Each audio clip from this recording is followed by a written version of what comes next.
മുസ്ലിങ്ങളെയൊക്കെ ഭയപ്പെടുത്തി വോട്ടുകൾ തട്ടുവാനുള്ള ഒരു ശ്രമം നടത്തുന്നുണ്ട് എന്ന്, അതായത് ആലപ്പുഴയിൽ ആരിഫിൻ്റെ ശ്രമം നടക്കുന്നുണ്ട് എന്നുള്ള ഒരു വാർത്ത വരുന്നുണ്ട്. അത് മറ്റാരുമല്ല, ഈ കെ സിയുടെ പ്രചരണത്തിന് ആളില്ലാത്തൊരവസ്ഥ ഉണ്ടാകുന്നുണ്ടെന്നും ആലപ്പുഴയിൽ ശോഭ മുന്നേറുന്നതായിട്ടുള്ള വാർത്തകളൊക്കെ വരുന്നുണ്ട്. ഇത് ടി മോഹൻദാസ് പറയുന്നതാണ്. കാടിളക്കിയുള്ള പ്രചരണവുമായിട്ട് മുന്നേറുകയാണ് ശോഭാ സുരേന്ദ്രൻ.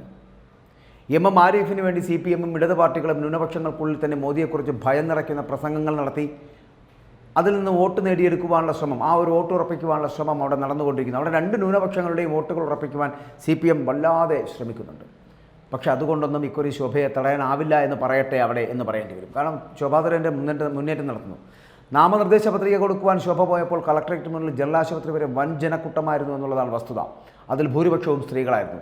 ഇത് കോൺഗ്രസിനെയും CPM-നെയും ഒരുപോലെ ഞെട്ടിച്ചിരിക്കുന്നു. ഇതോടെയാണ് ചില ചാനലുകൾ ശോഭ 3-ാം സ്ഥാനത്താകുമെന്നുള്ള രീതിയിലുള്ള ബോധപൂർവമായിട്ട് ചില സർവേകൾ നടത്തി ശോഭയുടെ ശോഭ കെടുത്താൻ വേണ്ടി ശ്രമിച്ചുകൊണ്ടിരിക്കുന്നത്. അതും പറയാതിരിക്കാൻ കഴിയില്ല. ശോഭയുടെ മുന്നേറ്റം തുടർന്നുകൊണ്ടിരിക്കുന്നു. CPM-ന് സ്ഥിതി ശോഭനീയമല്ല എന്നുള്ള കാര്യത്തിൽ സംശയമില്ല. സുധാകരൻ ഇടഞ്ഞാണ് നിൽക്കുന്നത്. SDPI-ക്കാർ CPM-ൽ നേടിയ വലിയ ആധിപത്യം ആരിഫിനെതിരായിട്ടുള്ള ട്രെൻഡ് സൃഷ്ടിച്ചിട്ടുണ്ട്. ഇപ്പോൾ വാസ്തവത്തിൽ ആലപ്പുഴയിലെയും കായംകുളത്തെയും മുസ്ലിങ്ങൾ ലീഗുകാരാണ്. CPM-ന്റെ മോദിക്കെതിരായിട്ടുള്ള വർഗീയ പ്രചാരണം ഒരുപക്ഷെ ഈ മുസ്ലിം ലീഗുകാരെ പോലും മോദിക്ക് അനുകൂലമാക്കുവാനുള്ള സാധ്യതയാണ് ഇതിലൂടെ തെളിഞ്ഞു വരുന്നത് എന്നാണ്. ഇനി പ്രീതി നടേശനാണ് ശോഭയുടെ തിരഞ്ഞെടുപ്പ് കമ്മിറ്റി ഓഫീസ് ഉദ്ഘാടനം ചെയ്യാനെത്തിയതും. അതോടൊപ്പം തന്നെ ഇതിനർത്ഥം വെള്ളാപ്പള്ളിയുടെ പിന്തുണയും ശോഭയ്ക്കുണ്ട് എന്ന് തന്നെയല്ലേ നമ്മൾ മനസ്സിലാക്കേണ്ടത്. ഒന്ന് ആലോചിച്ച് നോക്കൂ. BJP-യെ സംബന്ധിച്ചിടത്തോളം A+ മണ്ഡലമായി ഇപ്പോൾ പ്രഖ്യാപിച്ചിരിക്കുന്ന ഒരു മണ്ഡലമാണ് ആലപ്പുഴ.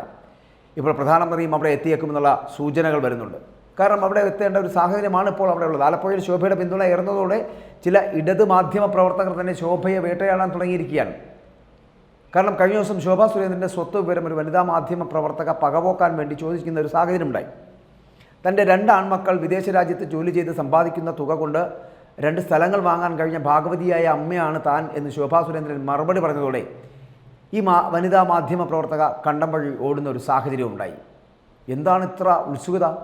കേരളത്തിൽ വിജയസാധ്യത എന്നതിൽ നിന്നും മാറി വിജയം ഉറപ്പിക്കുന്ന സ്ഥിതിയിലേക്ക് ശോഭാ സുരേന്ദ്രൻ വന്നിരിക്കുന്നു എന്നുള്ളതാണ്. ഇക്കുറി ആലപ്പുഴ ചരിത്രം കുറിക്കുമെന്നുള്ള കാര്യത്തിൽ സംശയമില്ല. ഇത് ആദ്യമേ പറഞ്ഞു തുടങ്ങിയ ഒരു വ്യക്തിയും ഒരു ചാനലും ഞങ്ങളതാണ്, ഭാരത് ലൈവാണ്.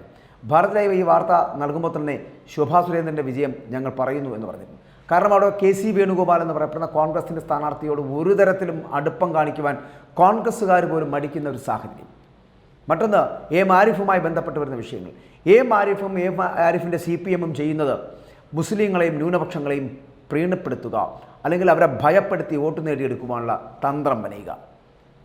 ഈ പൗരത്വ ഭേദഗതി നിയമവുമായി ബന്ധപ്പെട്ടിട്ട് വരുന്ന വിഷയങ്ങളിൽ അവർ മുന്നോട്ട് വെക്കുന്ന വാദം മുസ്ലിങ്ങളെ ഭയപ്പെടുത്തിക്കൊണ്ടുള്ള, നിങ്ങൾക്കിനി ഇവിടെ ജീവിക്കാൻ കഴിയില്ല, നിങ്ങളിവിടെ നിന്ന് പുറത്താക്കപ്പെടും എന്നുള്ള തരത്തിലുള്ള വാർത്തകൾ സൃഷ്ടിച്ചുകൊണ്ട് അത്തരത്തിൽ മുസ്ലിങ്ങളെ ഭയപ്പെടുത്തിക്കൊണ്ട് അവരുടെ വോട്ട് നേടണമെങ്കിൽ ഞങ്ങളെ വിജയിപ്പിക്കൂ എന്ന് പറയപ്പെടുന്ന തരത്തിലേക്ക് CPM അണികളടക്കം ഇങ്ങനെ മുസ്ലിങ്ങളെ ഭയപ്പെടുത്തിക്കൊണ്ട് വോട്ട് നേടുവാനുള്ള ഒരു ശ്രമം അവിടെ നടക്കുന്നുണ്ടെന്ന് TG മോഹൻദാസ് അടക്കമുള്ളവർ പറയുന്നുണ്ട്. അതിന് പിന്നിൽ ശക്തിയായിട്ടുള്ള ഒരു ലോബി പ്രവർത്തിക്കുന്നുണ്ട് എന്നുള്ള കാര്യത്തിൽ സംശയമില്ല. കാരണം CPM അങ്ങനെ 2 ന്യൂനപക്ഷങ്ങളെയും ഒരേ സമയം ഭയപ്പെടുത്തിക്കൊണ്ട് അവരുടെ വോട്ട് നേടുവാനുള്ള ശ്രമമാണ് നടത്തുന്നത്. പക്ഷേ മുസ്ലിങ്ങൾ, ഞാൻ ആദ്യം പറഞ്ഞതുപോലെ,